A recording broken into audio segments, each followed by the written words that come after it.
8 महीने बाद एक दिन में 3 लाख से ज्यादा कोरोना के नए केस सामने आए। इन दो राज्यों में 40,000 से ज्यादा नए मामले। देश में कोरोना के मामले में लगातार वृद्धि जारी है और अब रोजाना नए केस आने के मामले 3 लाख के आंकड़े को भी पार कर गई हैं। पिछले 3 दिनों में नए कोरोना केस में गिरावट के बाद पिछले 2 दिनों में मामलों में फिर से बढ़ोतरी देखी जा रही है। बुधवार की देर शाम यह आंकड़ा 3,04,416 तक पहुंच गया है और यह संख्या भी बढ़ सकती है क्योंकि कुछ राज्यों का आंकड़ा उपलब्ध नहीं था। कोरोना की इस नई लहर में पहली बार भारत में रोजाना दर्ज होने वाले मरीजों की संख्या 3 लाख का आंकड़ा पार कर गई है और बुधवार को 3,04,416 नए केस दर्ज किए गए हैं, जो एक हफ्ते पहले की तुलना में 27% अधिक है। कुल संक्रमितों की संख्या 3,80,00,000 तक पहुंच गई है और सक्रिय मामले में 18.9 लाख का आंकड़ा पार कर गया है। सिक्किम, अरुणाचल प्रदेश, झारखंड, लद्दाख, लक्षद्वीप और त्रिपुरा के आंकड़े रात 10 बजे के बाद उपलब्ध नहीं थे। करीब 8 महीने बाद एक दिन में 3 लाख का आंकड़ा पार हुआ है।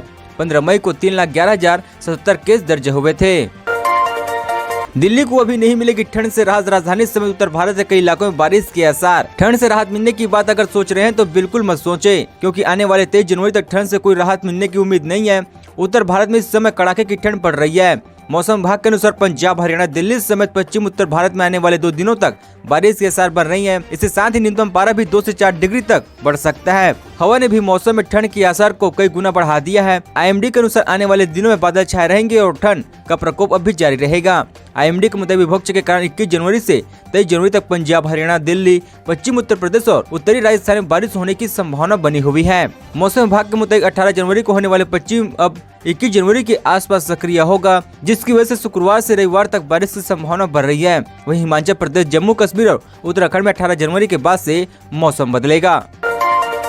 पंजाब में कांग्रेस का सीएम का चेहरा कौन? राहुल गांधी के करीबी ट्विटर पर करार दे रहे हैं पोल, दिए 4 विकल्प। कांग्रेस नेतृत्व ने तय किया कि इस बार पंजाब विधानसभा चुनाव सामूहिक नेतृत्व के आधार पर लड़ेगी, लेकिन पार्टी नेता राहुल गांधी के एक करीबी ट्विटर पर एक पोल कर रही है। इसमें उन्होंने 4 विकल्प देकर पूछा कि पंजाब सीएम का चेहरा कौन होना चाहिए। राहुल गांधी कार्यालय से जुड़े निखिल अलवर को राहुल गांधी का करीबी भी कहा जाता है। निखिल अलवर ने ही अपने ट्विटर पर यह पोल कराया है। निखिल अलवर ने ट्विटर पर पूछा है, पंजाब में कांग्रेस का सीएम चेहरा कौन होना चाहिए। 4 विकल्प है, रणजीत सिंह चन्नी, नवजोत सिंह सिद्धू, सुनील कुमार जाखड़ और चौथा विकल्प है, सीएम चेहरे की कोई जरूरत नहीं है। यह दिलचस्प बात है कि एक तरफ राहुल गांधी के करीबी ट्विटर पर इस तरह का पोल करवा रही हैं, तो वहीं दूसरी तरफ कांग्रेस के अन्य नेता कह रहे हैं कि पंजाब विधानसभा चुनाव में पार्टी के पास 3 प्रमुख चेहरे हैं। चीन की पीएल की शर्मनाक हरकत, अरुणाचल प्रदेश से 17 साल के बच्चे का किया अपहरण। चीन की पीपुल्स लिबरेशन आर्मी ने अरुणाचल प्रदेश के ऊपरी सियांग जिले से एक 17 वर्षीय लड़के का अपहरण कर लिया है।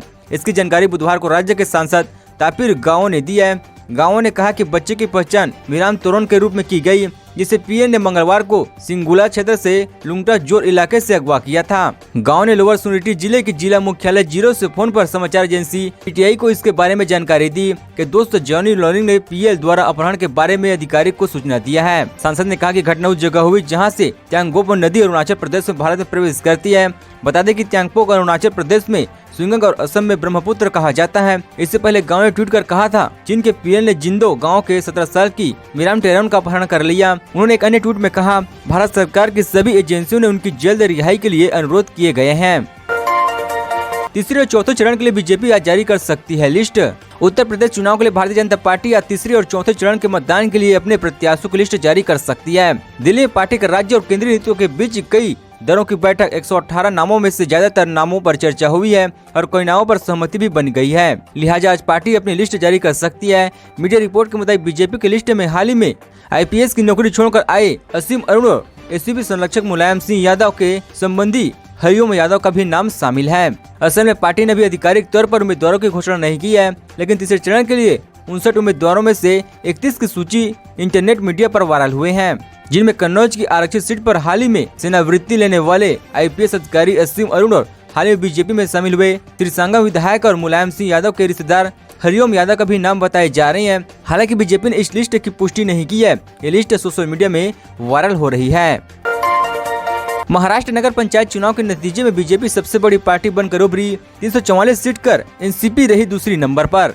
महाराष्ट्र नगर पंचायत चुनाव के नतीजे बुधवार को घोषित किए गए, जिसमें भारतीय जनता पार्टी 1659 सीटों में 384 सीटों पर विजय प्राप्त कर सबसे बड़ी पार्टी के रूप में उभरी है।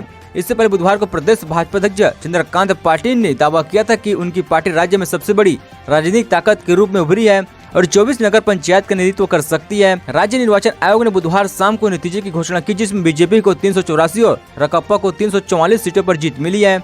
एसआई के आंकड़ों के अनुसार कांग्रेस ने 316 सीटें जीती है, जबकि शिवसेना को केवल 284 सीटों पर जीत हासिल हुई है। हाल ही में पंचायत चुनाव में 206 निर्दलीय उम्मीदवार विजयी हुए हैं।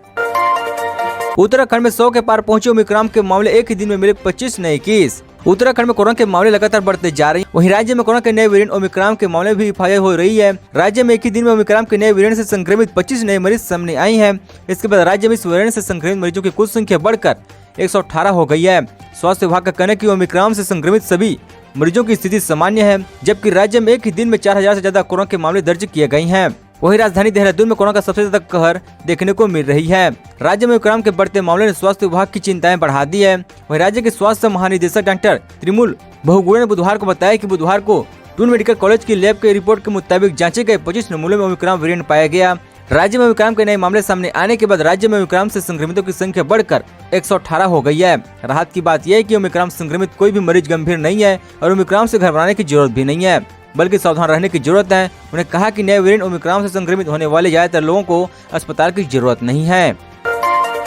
परीक्षा पे चर्चा के लिए रजिस्ट्रेशन की आखिरी तारीख, ऐसे करे आवेदन। परीक्षा पे चर्चा 2022 प्रोग्राम के लिए रजिस्ट्रेशन करने की आखिरी आज यानी 20 जनवरी 2022 को है। ऐसे में 9वीं से 12वीं तक वे छात्र छात्राएं जो इस कार्यक्रम में शामिल होना चाहते हैं, आधिकारिक वेबसाइट mygovernment.in पर जाकर रजिस्ट्रेशन कर सकते हैं।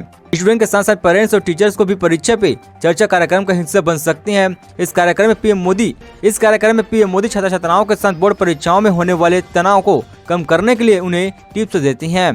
पीएम नरेंद्र मोदी स्टूडेंट के साथ परीक्षा पे चर्चा करेंगे, जिसकी घोषणा उन्होंने मन की बात में कही थी। पीएम मोदी ने कुछ समय पहले एक ट्विटर के माध्यम से परीक्षा पे चर्चा 2022 प्रोग्राम में हिस्सा लेने के लिए इच्छुक माता पिता और शिक्षकों से अपील की थी। रिपोर्ट के मुताबिक पिछले साल 2.62 लाख शिक्षकों और 93,000 अभ्यर्थियों ने भी परीक्षा पे चर्चा कार्यक्रम के लिए रजिस्ट्रेशन करवाया था। भारत की लगातार दूसरी जीत, आयरलैंड को हराया। 12 गेंदों पर 48 रन ठोकने वाला बल्लेबाज बना हीरो। अंडर 19 वर्ल्ड कप में भारत का विजय अभियान जारी है। बुधवार को आयरलैंड को हराकर उसने टूर्नामेंट में लगातार अपनी दूसरी जीत दर्ज की है।